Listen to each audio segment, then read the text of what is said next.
नमस्कार। बिहार आईएएस के इस प्लेटफॉर्म पर आपका स्वागत है। पिछले अंक में हमने देखा था कि किस प्रकार विभिन्न देशों के संविधानों का अध्ययन करके हमारे देश में उनके प्रावधानों को शामिल किया गया।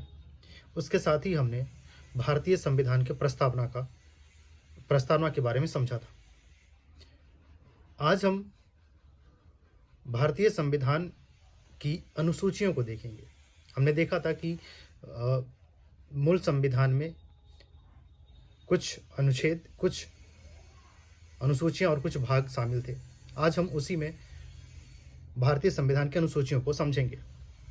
सबसे पहले भारतीय संविधान के अनुसूचियों के बारे में यह जाने कि मूल संविधान में कुल 8 अनुसूचियां शामिल थी, जिसे बाद में संशोधन करके वर्तमान में 12 अनुसूची कर दी गई है।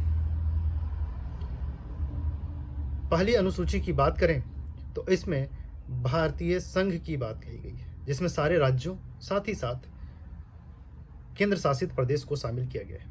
वर्तमान में भारत में 28 राज्य और 8 केंद्र शासित प्रदेश हैं। इसमें 69वें संविधान संशोधन के द्वारा दिल्ली को राष्ट्रीय राजधानी क्षेत्र का दर्जा दिया गया था। वो भी एक केंद्र शासित प्रदेश के रूप में जाना जाता है। द्वितीय अनुसूची, जिसमें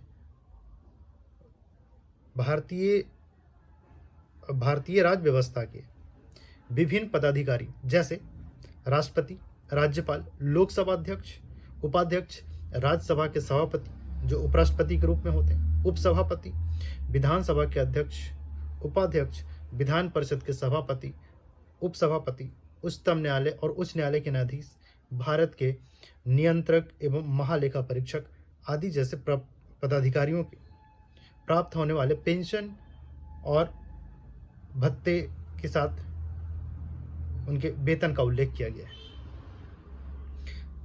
तृतीय अनुसूची में तीसरे अनुसूची, इसमें विभिन्न पदाधिकारी जैसे मंत्री, उच्चतम न्यायालय और उच्च न्यायालय के न्यायाधीश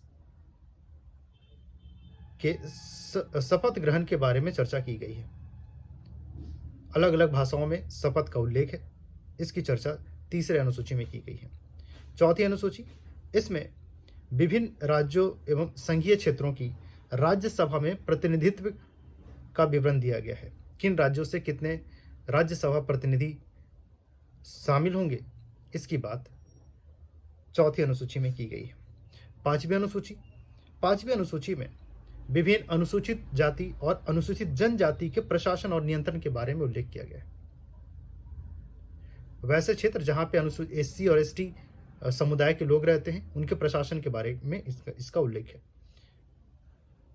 छठी अनुसूची, इसमें असम, मेघालय, त्रिपुरा, मिजोरम राज्यों के जनजाति क्षेत्रों के प्रावधानों का उल्लेख है। इसमें मणिपुर शामिल नहीं है, ये अक्सर ध्यान रखें। असम, मेघालय, त्रिपुरा, मिजोरम ये पूर्वी राज्य जिसमें जो 7 सिस्टर्स में आते हैं, इसमें मणिपुर शामिल नहीं है। इसके अलावा अन्य राज्य हैं। सातवीं अनुसूची में केंद्र और राज्यों के बीच में शक्ति के बंटवारे की बात कही गई है, जिसमें संघ सूची, राज्य सूची और समवर्ती सूची। संघ सूची वैसे विषय जिसमें केंद्र सरकार को कानून बनाने की शक्ति दी गई है।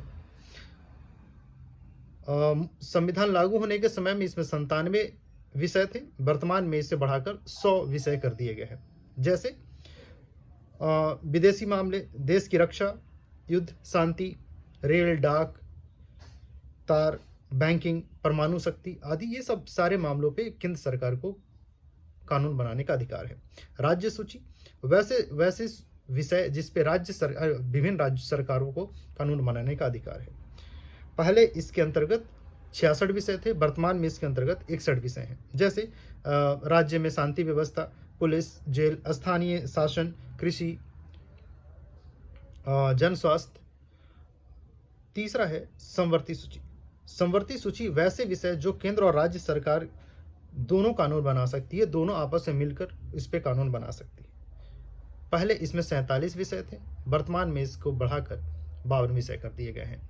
इसमें जैसे दीवानी और फौजदारी मामले, कानून प्रक्रिया, विवाह और तलाक जैसे नियम, शिक्षा पहले केंद्र सरकार में था, अब ये समवर्ती सूची राज्य सूची में था, अब ये समवर्ती सूची में हो गया। आर्थिक नियोजन, बिजली, समाचार पत्र, श्रमिक संघ, वन आदि ये सारे समवर्ती सूची के विषय हैं। 8वीं अनुसूची, इसमें भारत के 22 राजभाषाओं की बात कही गई है। प्रारंभ में इसमें 14 भाषाएं थी, जिसे बाद में बढ़ाकर 8 भाषाएं और जोड़ दी गई हैं, जिसमें सबसे पहले 21वां संविधान संशोधन 1967, जिसके अंतर्गत सिंधी भाषा को जोड़ा गया। उसके बाद 71वां संविधान संशोधन 1992, जिसके अंतर्गत कोंकणी, मणिपुरी, नेपाली को जोड़ा गया। और 92वां संविधान संशोधन 2003 के अंतर्गत मैथिली, संथाली, डोगरी और बोडो को 8वीं अनुसूची के अंतर्गत शामिल किया गया। इस तरह वर्तमान में कुल 22 राजभाषाओं का दर्जा दिया गया है। मूल संविधान में 8 अनुसूचियां थीं। बाद में प्रथम संविधान संशोधन 1951 के तहत 9वीं अनुसूची को जोड़ा गया, जिसके तहत भूमि सुधार के प्रावधानों का उल्लेख किया गया। इसके साथ ही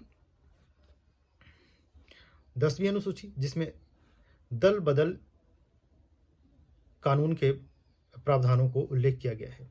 यह प्रावधान 52 में संविधान संशोधन 1985 के अंतर्गत इसे जोड़ी गई।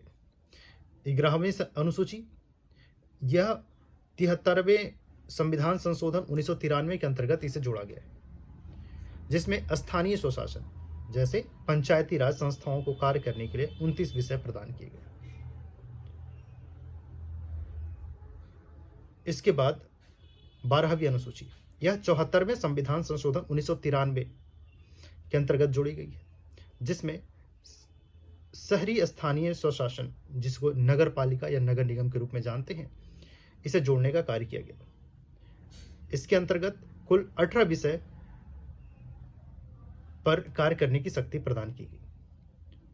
हमने यह देखा कि कुल 12 अनुसूचियां वर्तमान में भारतीय संविधान में शामिल है, मूल रूप से 8 और संशोधन के बाद 12। इस अंक में इतना ही। अपना ख्याल रखें, खुश रहें। तब तक के लिए धन्यवाद।